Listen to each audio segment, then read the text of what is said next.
Hey, Falcons and NFL fans. Welcome to another episode of NFL's Jocks and Pigskins with Tom Pollen. I'm Dave Holcomb. Draft is getting closer and closer. It feels like draft always feels weird. It feels like it should already be here, but it also feels like, wow, we're already there at the same Yeah. time somehow. But we got 2 more weeks until we'll be breaking down the NFL draft. The draft is about 10, 11 days away, Tom. I'm catching feedback for some reason again. I don't know why. But Did you hear what I said?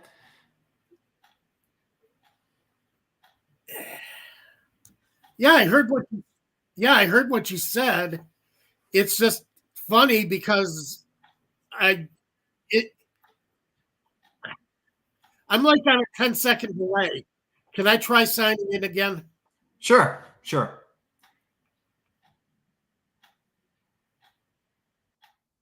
We'll hope to get Tom back in a few minutes. As I was saying, the draft is 10, 11 days away. So it's an exciting time to be an NFL fan for any team, regardless of if you just won the Super Bowl or if you've got the number one pick, top 10 pick like the Falcons have again. Yeah, it's a rebirth, a reason for hope for every single team around the league. And we're going to talk a lot about the draft today from the Falcons' perspective. We're also going to start, though, again, with what we talked about last week, a good amount, is the tampering investigation that's going on with the Atlanta Falcons and quarterback Kirk Cousins. Mike Florio yesterday wrote a very interesting piece on Pro Football Talk that I don't want to say it was like a report or even an estimation of what he even thinks could be the punishment for the Atlanta Falcons in this tampering investigation, but kind of threw out the possibility, I think is the best way to phrase it, that the Falcons and Vikings could flip or exchange first-round picks between the Falcons sitting at number 8 and the Vikings at number 11. So that would be a pretty, significant punishment, I would say. We kind of theorized that it would be a third-round pick, probably a third-round pick next year, perhaps. That this punishment, first of all, wasn't going to come down before the 2024 draft. But it seems like Florio thinks that the punishment coming down in the next week or so is a possibility. And not only would it not be a third round pick, but a flipping of first rounders, which, you don't lose any draft capital that way, but you're no longer in the top 10. And that could significantly impact what the Falcons are doing in the first round this year. And I think we're going to have Tom back here. Everything working out, Tom? Can you hear me good? Yeah, I think I got it solved. So I don't know why that happened. It happens occasionally where I'll start getting feedback I'll start hearing what everybody says 10 seconds after they say it. So it's a little strange, but we got it fixed. I'm here again.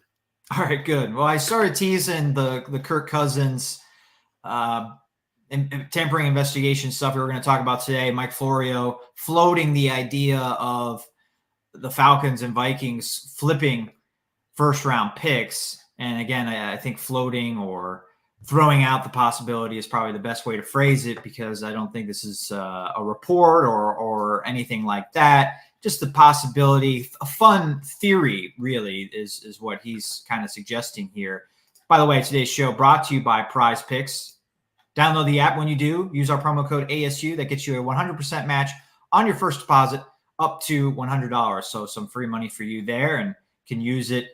I don't think they have any draft props, but plenty of props to get into with NHL, NBA playoffs, baseball seasons in full swing now in the middle of April. So great time to get started on Prize Picks. And when you do, use our promo code ASU. But I guess a good question to get started today, Tom, is this, from a Falcons perspective, is this a preferred punishment because you don't lose the third round pick that we talked about last week as a possibility, but you're dropping out of the top 10 if Florio's theory is an actual real punishment that comes down from the league. Well, he's using the template of what the league did last year with the Cardinals and Eagles. Essentially, that punishment was to switch draft picks and switch order in the first round. So he's kind of going by that and thinking that's a precedent that the NFL set, and we'll probably see that again. NFL does whatever they want. There's no precedent. There's really no precedent, but I understand the theory that, and it's a very entertaining possibility to discuss. I just don't think it's a report or any like real strong possibility here that that's what's going to happen. But it's worth speculating based on previous insight, previous decisions by the NFL. Yeah. Now, I've been seeing that there are some who are speculating that it might be a little bit more severe because the NFL is trying to crack down on this. They don't want this. They put these, tampering period rules in effect for a reason, and they don't want. I think the NFL feels like they're being fair, and teams are still taking advantage of it. And I think the NFL is going to keep coming down on this until they do. The punishment does deter these instances. So you think it could be harsher? This is what you're saying. If anything, harsher. I think you could lose. I was looking at their draft order earlier, and I actually think they could still lose a pick. Because they have, let me see right here. They have, they got a number 3 pick from Jacksonville. Yeah. I think it's possible they could either lose that or lose their 6th pick from Cleveland. 6th rounder. Yeah, the 6th rounder. So, as I say, the NFL is really serious about dealing with these tampering charges that seem to come up every year. And let's face it, the Falcons did. They brought in Cousins a day before they were supposed to. They had him talk with their medical staff and training staff a day before they were supposed to. Yeah. I don't know if the Kyle Pitts thing is as serious as it sounds.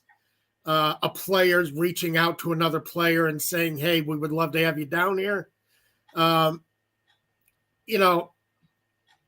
that's no hard way to legislate because players really get enthused about certain things. And there's no way to police that. I mean, players are going to text each other. There's no way around that. Yeah.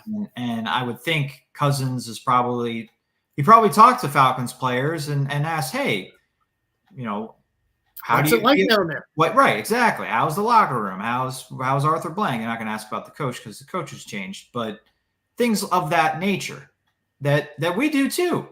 Hey, I might text a buddy and say, "How's it over there at that website? How's it going there? How's your show going? Whatever." So, I mean, there's no way to police that kind of thing. No, and I don't think that's going to be part of the punishment. Yeah. It's the fact that they got him down in the facility a day early. And basically Cousins admitted he's talked to members of the Falcons staff a day before he was supposed to. They came to the agreement on the Monday and probably did what they were supposed to do as far as talking to Cousins' representation, getting his agent. But after that, they did take a lot of questionable steps. I understand the rush they wanted to be in to get Cousins in to see their medical staff, but you're only allowed to get medical information from their representation. You can only ask the agent for medical opinions and what the doctors are saying about his Achilles tendon. So That's the thing. If they brought him in on Wednesday, it's no problem. Right. But Yeah. they got a little ahead of the game. So it depends on how serious you think it is. Do the Vikings feel like they were undercut? To me, I don't think the Vikings were undercut because I don't think Cousins intended to sign with the Vikings. He made his decision on Monday to sign with the Falcons.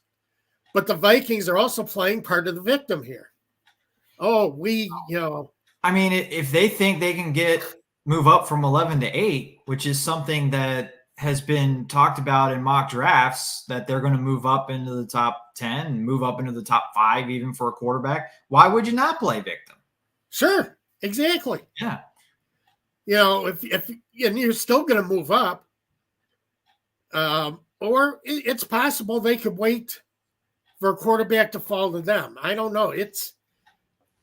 As we've said before, the draft is a really strange animal. It's tough to get a handle on. And there are some who think the Vikings still plan to trade up to make sure that they get J.J. McCarthy. Yeah. So, or are they even looking at J.J. McCarthy? That's right. It's true. We don't know. We don't know.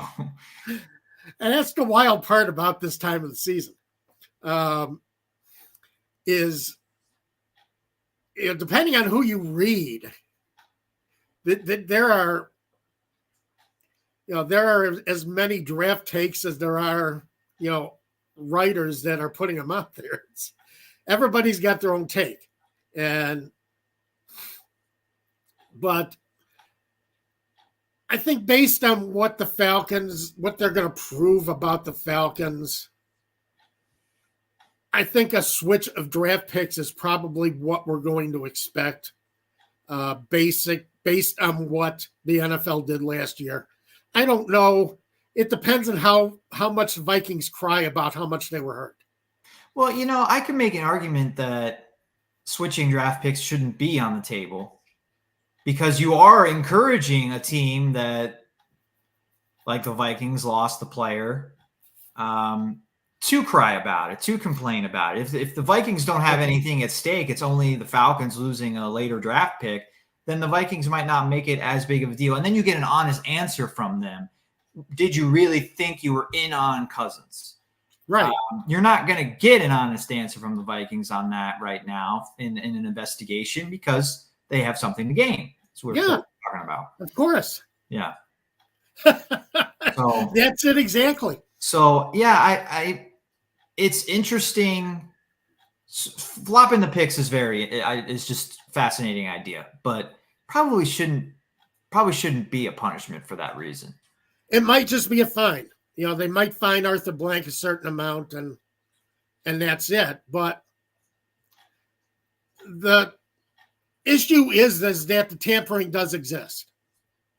Technically, the tampering exists. I don't think the Vikings were not going to re-sign Cousins. Cousins came to an agreement with the Falcons, or let's say not Cousins, but his agents came to agreement with the Falcons on that Monday. Right. The Vikings weren't in the picture. Yeah.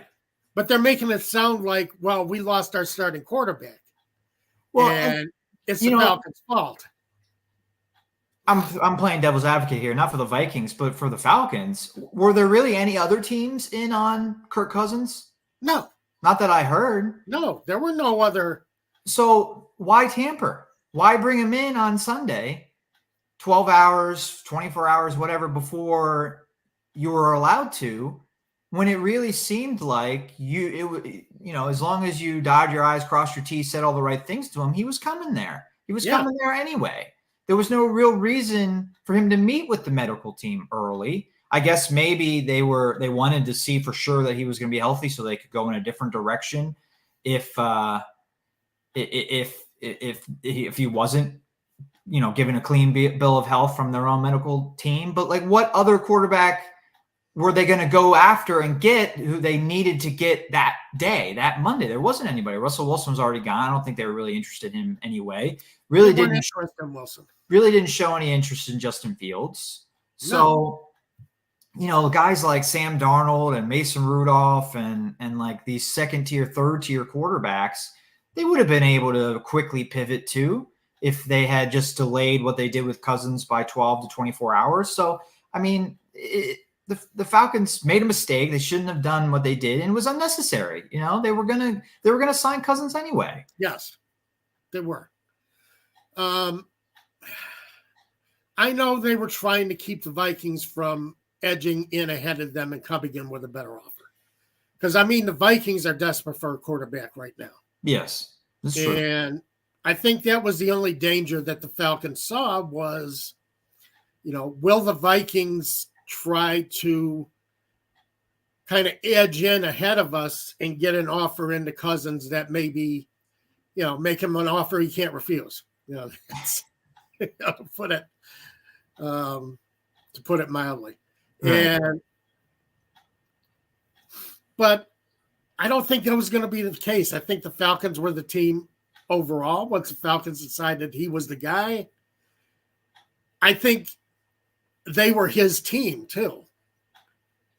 He decided that this was going to be his move. I think his family had a lot to do with it. I mean, there was discussions of he wanted to keep his family in Minnesota, and that made sense. But I think once he decided I'm moving on from Minnesota, which I think he had decided before that Sunday, but I don't know for sure, but I think it was decided before Monday of the beginning of free agency. And once that decision was made, Atlanta was the place he wanted to go with his family. Yeah, right. So, I just, as I said, I just know that the NFL wants to avoid this. They want to get rid of this, these tampering problems right away, not, have this stop, year after year where they've got to address this and they have to do an investigation. And that's the only reason why I think this punishment could be more severe than flipping a draft picks. But at the very least, there's going to be a fine. Right. And I do think they're probably going to end up doing the same thing that the Eagles and Cardinals did last year and flip the picks. I think it's very possible that's going to happen. Okay. So they're not going to take away an additional pick on top of flipping. You think they're going to flip and the fine? Yeah, I think it's going to be a flip and a fine. Okay. As I only brought up losing an additional draft pick is because there's a lot of people who think that it should be a more severe punishment. But the fact that Cousins was already set on Atlanta, and as much as as much as Minnesota wants to cry about it, they're not really a victim. They weren't going to have Cousins anyway. Right. But as long as they can play the part, I think they're going to play the part. Yeah, and I don't blame them for that, but I don't agree with it. I don't think they were a victim. I don't think the Falcons needed to do it either. So, does that mean it should be a lower punishment because it was kind of unnecessary? I don't know. I guess maybe, but there should be a punishment of some kind, and more than a fine. A fine doesn't do anything. Nobody cares about a fine. Nobody cares about Arthur Blank's wallet. I'm sorry. Nobody, or not. And it's not just Arthur Blank. It's all owners. Right.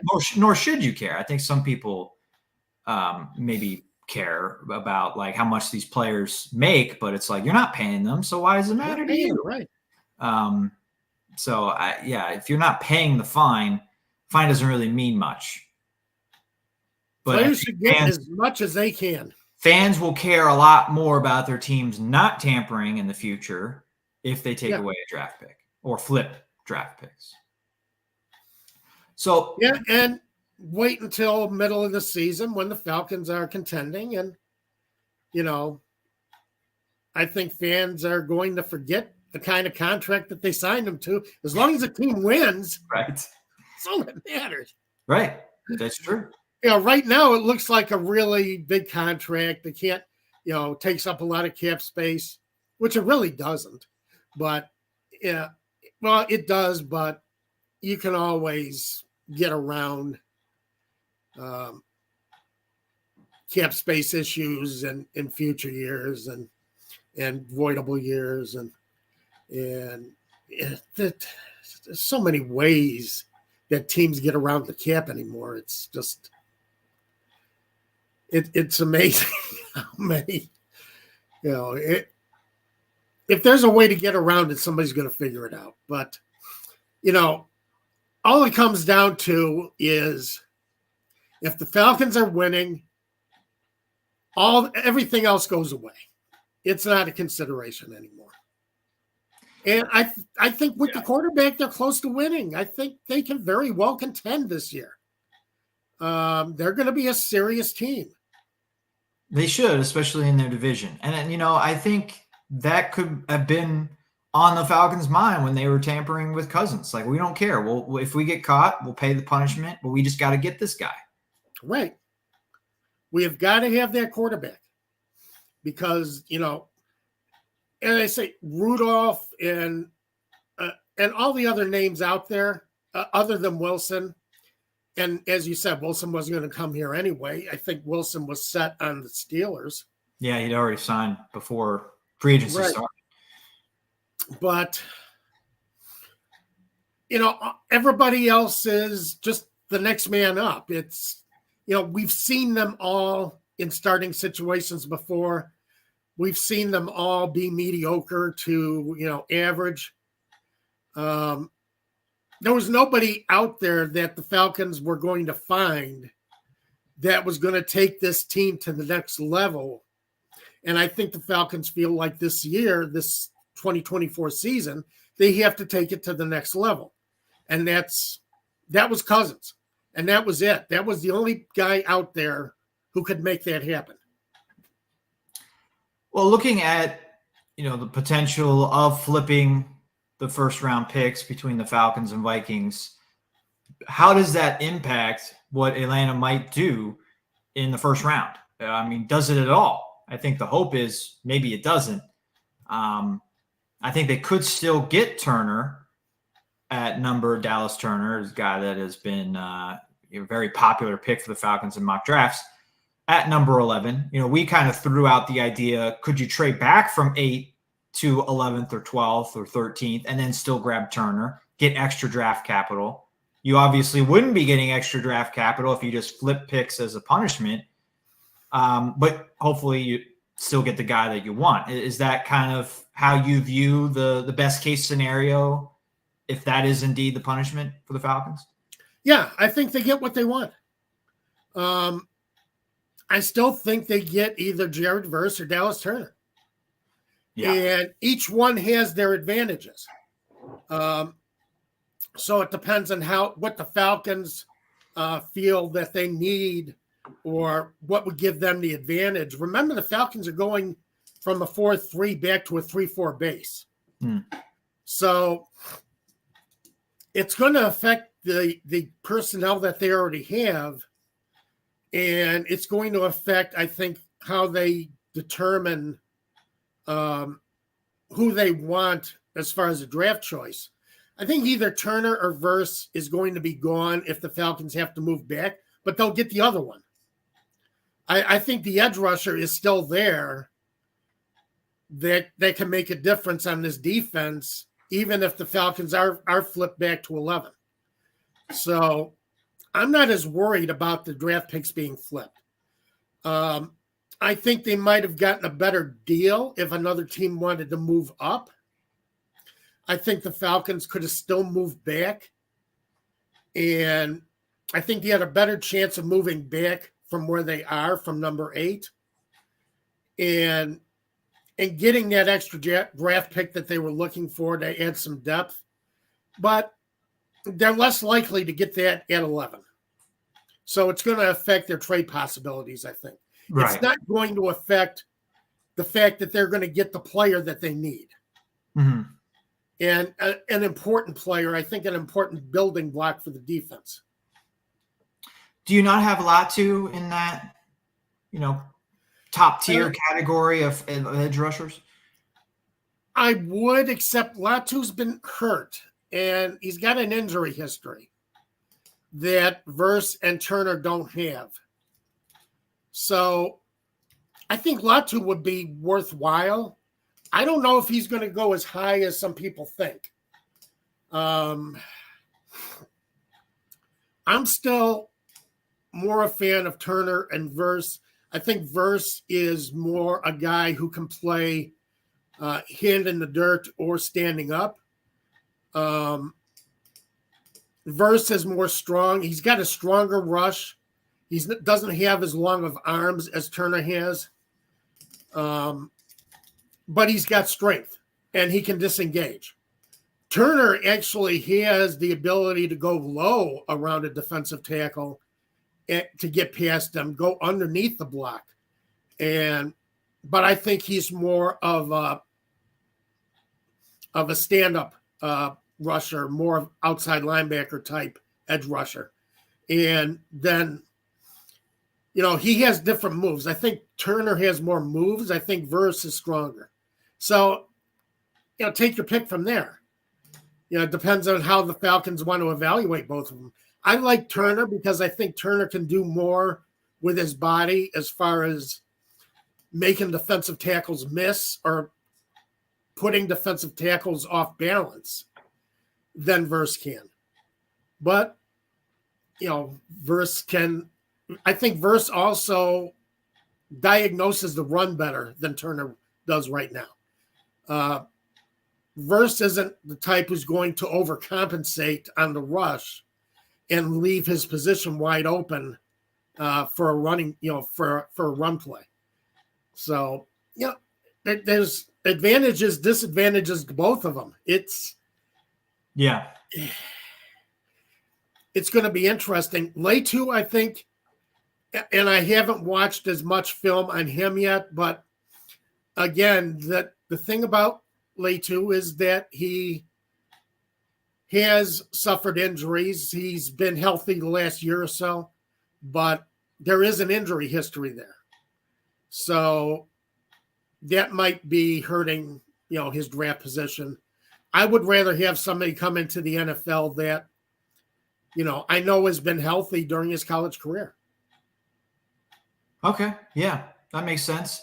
Daniel Jeremiah didn't cite Latu's injury past, but he does have him ranked the lowest of those three guys we're talking about. He's got him at number 16 on his most recent big board, which actually was up from 18 on an earlier big board this offseason, the one that he did just prior to the one that came out last week. But Turner actually fell on this most recent big board, one spot, but he's still at number 12. And Verse is between the two at 14. That's overall all prospects available in the 2024 class. Well, Greg Zuerlein at NFL.com, he does Lance. Lance. Oh, God, I keep getting that name wrong. And I was going to make sure I got it right today. Not the kicker. No. Not the kicker, Greg Zuerlein. We know who you meant. Sorry, I interrupted you. Lance Zuerlein puts up his grades of every player in the draft every year on NFL.com. Yeah. He has Jared Verse 6.73 as far as his grade. His Dallas Turner 6.72. So really no difference between the two. And I would say with Jeremiah, where he has Turner and Verse, it's basically one or the other. There's not a whole lot of difference between 12 and 14 in that universe. Yeah. So I think the Falcons are going to get, if that's what the Falcons want to do, is go edge rusher, and I think they have to. Yes. Right. Just have to. They're going to get one of the guys that they want. They're going to get one of the quality guys, even at number 11. Right. Yes. And, there's not a big difference between, you're saying there's not a big difference between 12 and 14. There's not a big difference between 14 and 16 either. If you're going by Jeremiah's list, and not everyone will have them at those exact spots, there'll be bigger differences. And some people might have Latu first, though. I have seen him ranked number one edge rusher in this class in some rankings. Yeah. But he's there got might talent be, too. He's yeah. showing what he can do. So, I mean, the Falcons are fortunate, really, that this is their biggest need. We have, hammered the table over and over again that edge rusher needs to be the pick, and there should be all three of the top guys. They're going to be available at 8, and they really should still be available at 11 if that's where the Falcons end up drafting. Right, exactly. It might hurt the Falcons' opportunities to move back, still get the edge rusher they want, and maybe come back into the first round, give them enough capital maybe to pair with that number 3 pick that they got from Jacksonville, and give them enough draft capital to trade back into the first round if they're looking at a cornerback or Penix from Washington. Yeah. So that is going to be, I think, the most they're effective is to be able to draft a trade back and get that extra draft choice, give that choice that they can pair up with something else and get back into the first round. Because I almost hate bringing up this question or scenario because we want them to go edge rusher. Yes. But there are lots of other different positions, and we've said edge rusher last year. We said it the year before. I think we said it the year before that. Yes. And the Falcons have yet to go on edge rusher in the first round. Right. For not necessarily all mistake picks. They got some good players, filled some needs, or went. Excuse me. Zozo decided I should not be drinking coffee. Went first overall. What was I saying? That they had they've gone somewhere else other than edge rusher because they filled a different need. Got it, wasn't the best overall player available. They got somebody else. So I think we would be foolish to think for sure they're absolutely going to go edge rusher because they haven't done that right in a long time. So I have to ask the question: what other positions or prospects could they be looking at, Tom? And I'm going to tie this into AJ Terrell because I know you wanted to talk about him today. AJ Terrell, they have to make a decision on him soon. Maybe not necessarily before the season, but he's going to go into his 5th-year option this year, which they picked up last year. That was kind of a no-brainer. Right. Because of that, he's going to make $12.3 million this year. The question really is, should we extend AJ Terrell, make him, a cornerstone on our defense? And if the answer is no, and if they already know that the answer is no before the draft, where do they get Terrell's replacement? I mean, possibly you're looking at the first round, maybe. But especially because what I've heard, I think I heard this from All Falcons Scott Kennedy, who has a popular Falcons podcast on YouTube. Definitely check that out as well. He thinks the cornerback draft class is very shallow. If you're going to get a cornerback, you got to get them early, first round or second round. So that puts an even more emphasis on, if they have made this decision on Terrell already that they're going to move on, cornerback has got to be a position they satisfy or fill early on this year. Yes, it is. I guess really maybe where we should start with the discussion is, do you think Terrell should be a future piece of this Falcons defense? Well, yeah, I was looking up on Pro Football Reference, just kind of get an idea of where Terrell stood among quarterbacks in the league. And saw some interesting things, saw some positives, saw some negatives. 40th in targets, which not as good as it sounds because, a lot of your top cornerbacks, a lot of your top defensive backs in the league don't see that many targets because quarterbacks do try to avoid them as much as possible. Now, obviously, they have a respect for Terrell, but not as big a respect as they have for other defensive backs in the league. Now, he does only give up a 55.6 completion percentage on those targets. So, when they do throw it his way, he's pretty good at defending and making sure that, he's got his guy covered. Another problem is 93.2 passer rating that he gives up on throws to receivers that he's covered, which is pretty high. I think Terrell overall is still a good corner. I think he's a corner you can win with. And I'm always a proponent of trying to keep your young talent in the system. They drafted Terrell. He's been with the team ever since. He's been a reliable. He hasn't been injured. He plays. He's on the field all the time. Yeah. So he's had a lot of advantages for the Falcons. I don't know if he's worth the money that he's looking for, because I think he's probably below the top tier of cornerbacks in the league. Has there been, I haven't seen, I'm sorry, has there been a report about what he's seeking in a contract? I haven't seen anything yet. I think he's seeking some top money. I think he feels like he deserves, top money in the league. As being a number one pick, being the Falcons' main, number one cornerback since he's come into the league. I don't know if he's – I would like to see a report of what he's – let me see. Let me Google it, and let's see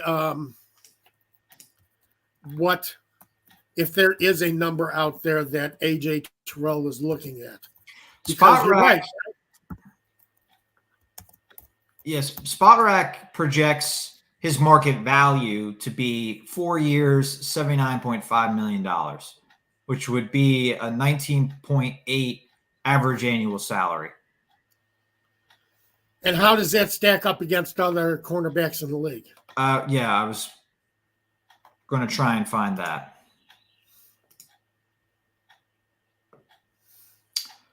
That would make him actually that would put him in the top tier, but it would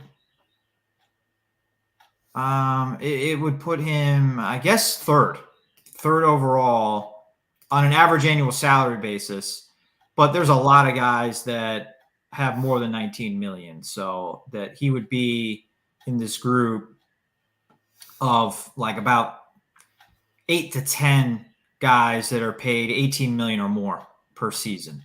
Those names are Jair Alexander, Denzel Ward, Marshawn Lattimore, Marlon Humphrey, Trevon Diggs, L'Jarius Sneed, Jalen Johnson, Jalen Ramsey, Xavier Howard.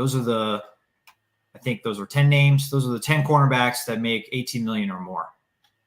Yeah. Okay. Yeah, I don't see any projections as to what he's asking right now. So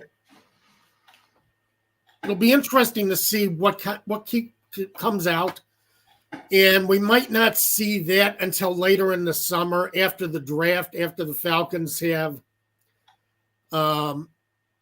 decided, after they've made their player decisions.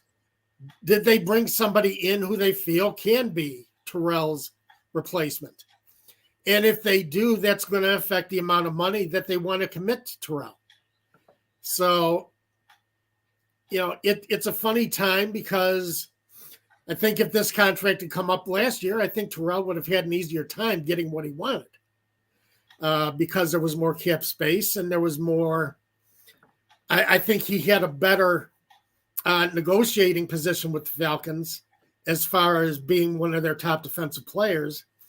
Jesse Bates, I think, is their top secondary guy now. Back right now. Yeah.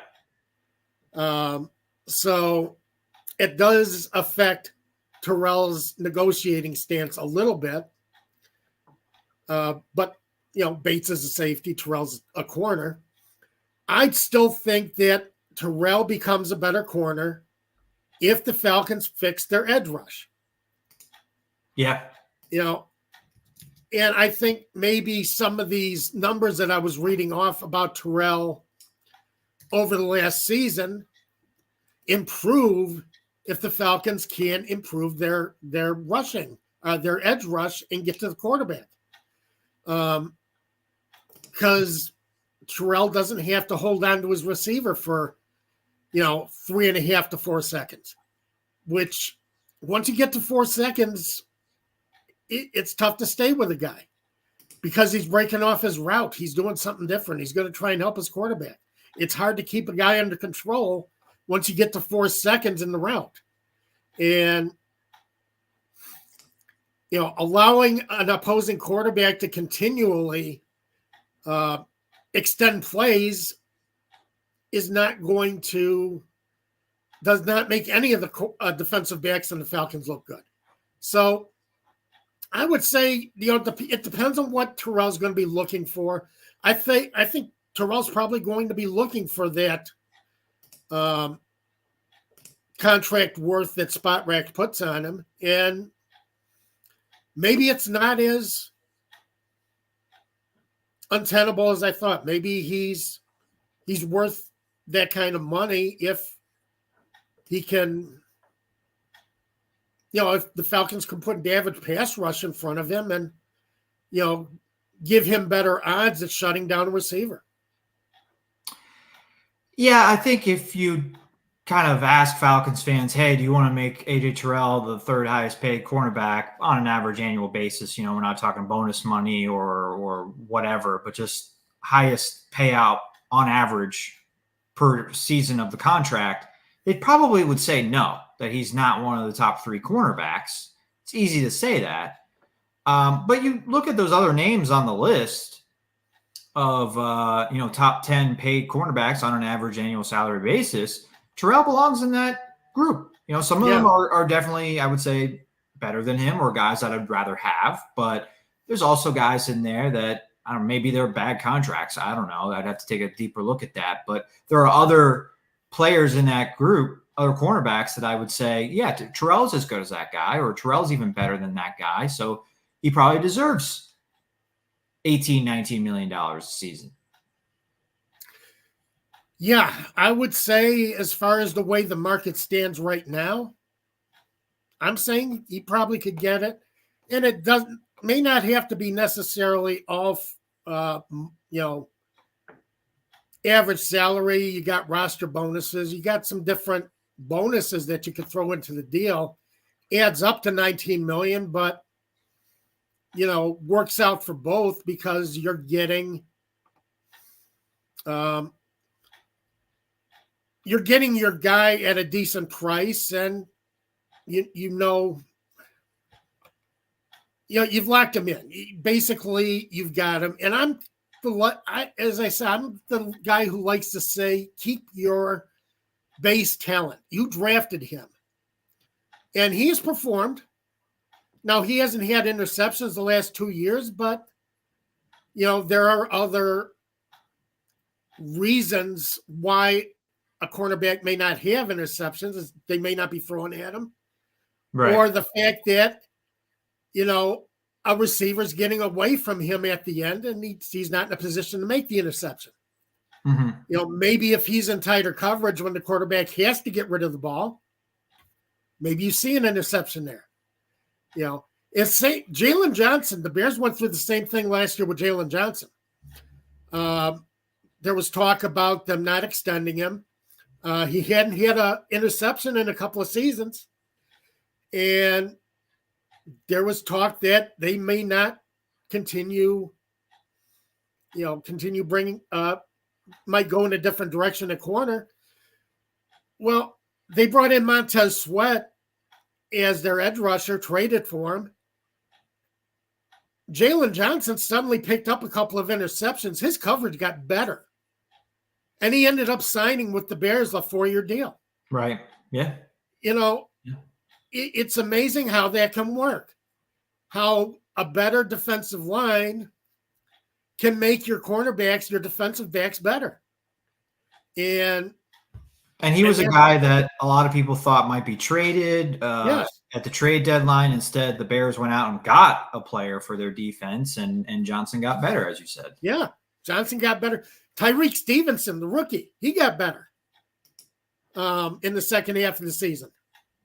So just to tell you what an edge rusher can do is, the Bears picked up Montez Sweat, and suddenly their secondary got better. So that might be the situation here in Atlanta. Is AJ Terrell looks better with an edge rusher, with a Dallas Turner playing on the edge instead of Ebiketie or Young Malone. You put a guy who's coming in, who's got the reputation, who's shown what he could do in college, and is ready to take on, pass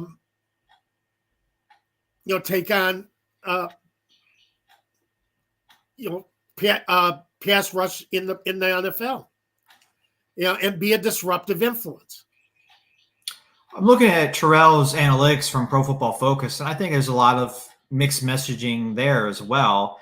Last year he was ranked 11th overall among cornerbacks that played 80% of his team's snaps, which I think is a pretty good ranking there. He had a 74.6 overall grade out of 100, which is a pretty solid grade. 11th, almost top 10.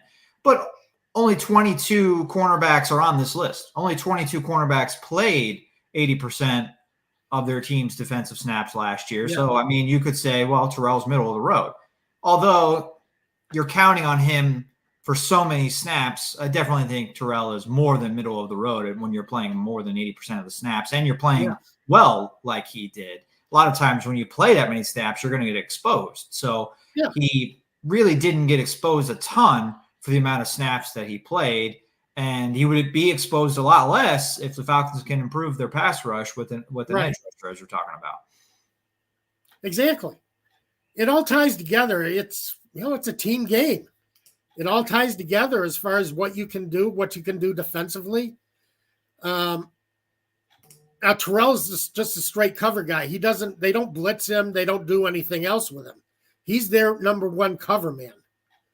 So can you get somebody in the draft that's going to become that in 2025? And there are some good corners in the draft, but I would like to have a defensive back who's going to be that rotational guy with Terrell still on this team.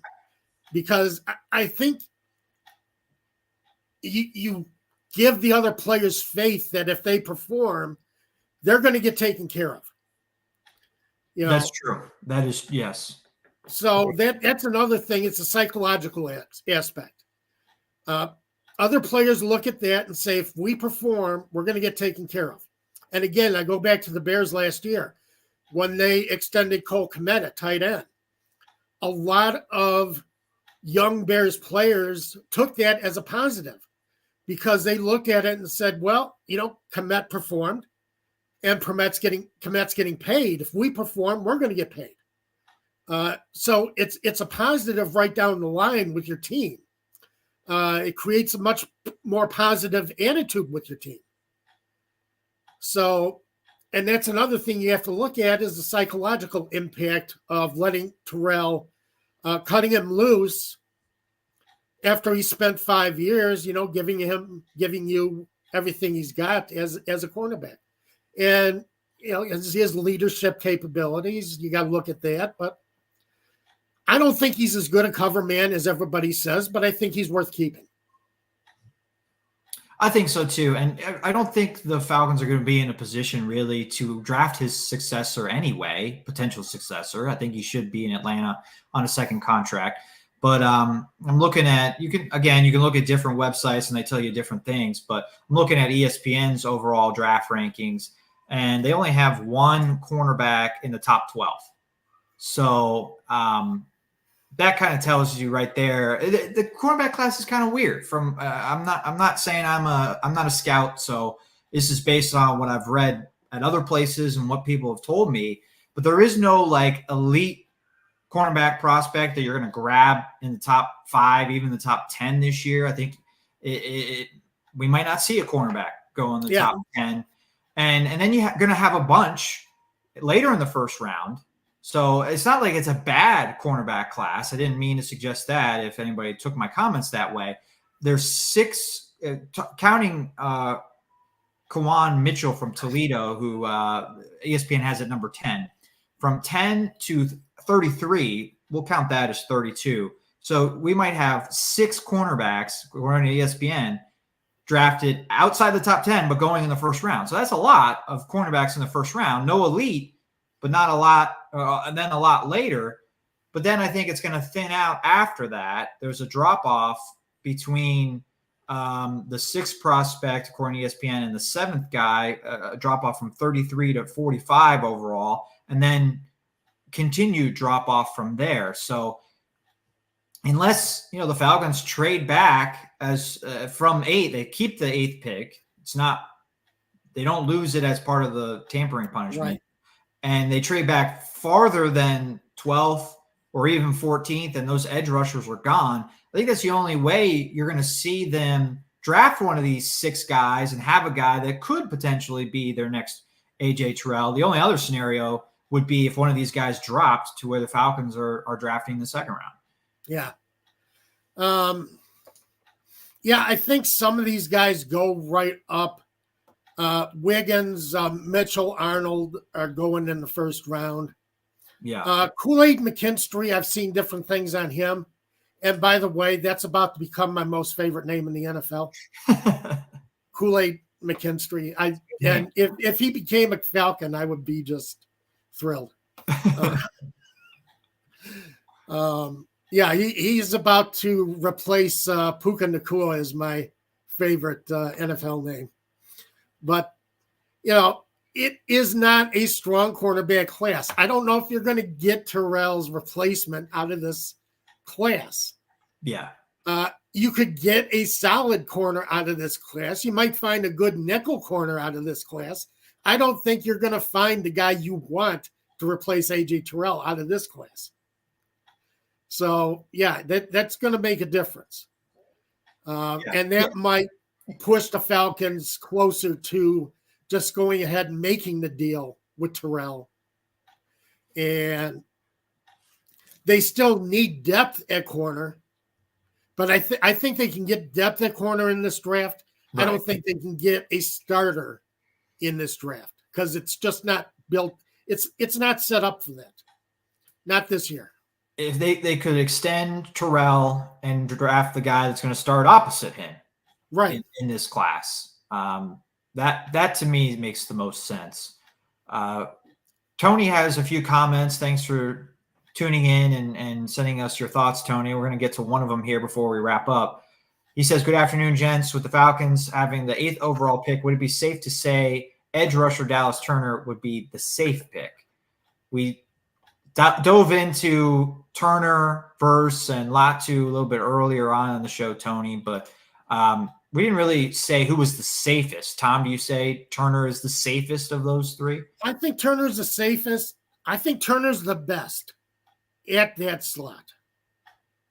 Again, I like Turner doesn't diagnose the run as well as Verse does. From what I've been seeing and from everything I've looked at, from everything I've read.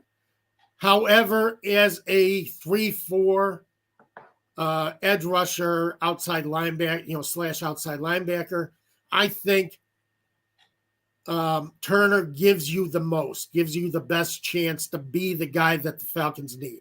I think in the scheme, with what he can do with his arms, with what he can do with his body, I think he could be very destructive as an edge rusher, and I do like him in that spot. Jason, I don't think he's a safe pick. I think he's the pick. I think he's the dominant pick. I think he's the guy you need. All right, that's just my opinion. I'm not looking at a safe pick.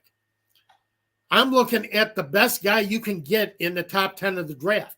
And if you're drafting in the top 10, you better get a potential Pro Bowler. All right. I've said this for a long time, and I've been saying this about the Bears for a long time. If you draft, and they've been picking in the top 10 for a while, if you're picking in the top 10, you better get a potential Pro Bowl player at whatever position he's from. And I think Dallas Turner is that guy. Yeah, I agree. I mean, again, I think you can split hairs between the 3 top edge rushers, and as long as you get one of them, you're sitting in good shape if you're the Falcons. So Turner is the guy that's been most popular, so I guess I'd kind of favor him at this point because that seems to be what all the experts think is the best fit for the Falcons. So, Jason, Turner is a difference maker. The 3 receivers are not going to be there. I think they all go in the top 10. I think the Bears might take one of those 3 receivers at 9. Odunze from Oregon. I think Jason's working under the assumption they're picking at 8, though, and they could pick him in number 8. Yeah, I think so. But, do you take Odunze? I don't know if he's enough of a difference maker. I still think you need a difference maker, and I think Turner is that. And it's a deep wide receiver class. I still think if you want to go receiver in the 2nd round, if you want to go receiver in the 3rd round, if you want to look at receiver on the 2nd day, I think you can still get one that's going to fit into this team. And that's going to be a compliment to Drake London and Kyle Pitts. So, yeah, I'm not sold on a receiver that high up. So I'm not either. And it's partially because to a certain extent, you have to look at every draft in a vacuum and you pick the best prospect when you're picking. Right. But that's not the reality of the situation, though. You did pick a running back / pass catcher last year. You took a wide receiver in the top 10 the year before that. You took what should be one of the best pass catchers, tight ends in the NFL the year before that. I know that they're not maybe producing all like top 10 picks, but isn't that why Arthur Smith got fired? And isn't that the hope that the new offensive coordinator and new head coach coming in is going to have those guys with a great quarterback like Kirk Cousins producing like top 10 picks? I'm not saying they shouldn't add wide receiver, but you don't need another top 10 offensive weapon. No, you do not. Absolutely not. So go ahead and make that. He's the biggest difference maker, I think, out of anybody at any position at where the Falcons are going to pick. You're talking about Turner. I'm talking about Turner. Yeah. Again, as a guy who can work out of a base 3-4. And although Verse, I think it still work out of a base 3-4, but Verse relies on his strength more than his ability to shed and his ability to avoid blocks, avoid the left tackle. But Verse still has a lot of positive to his game. Verse diagnoses a lot better than probably Turner does right now. I think Turner will catch up and learn how to read offenses, to know when he's being fooled. When a run is coming his direction, or when something is happening other than him going after the quarterback full speed. So I think Turner will catch up with that. I think Verse does it better right now. So, pluses and minuses to both of them. I like Turner because I like his ability to use his body on his pass rush more and use his body to shed and use his body to get around that tackle, and he's got the speed to close on the quarterback quickly. And I like that. And I think he's the best prospect. Another thing Tom likes is Prize Picks. Download the app. When you do, use our promo code ASU. That gets you a 100% match on your first deposit up to $100. So some free money for you. Great time to get started if you haven't already, even though it's the NFL offseason. Plenty to dive into in Prize Picks with baseball, hockey, basketball, and other sports that you may find of interest to you. So check it out. When you do, use our promo code ASU.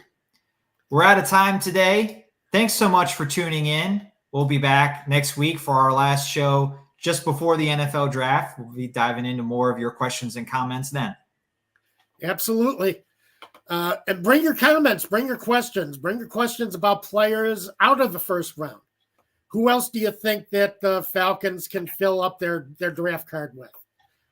We will be very interested to hear that. And I'll have a couple of websites up and we'll see how things rank out.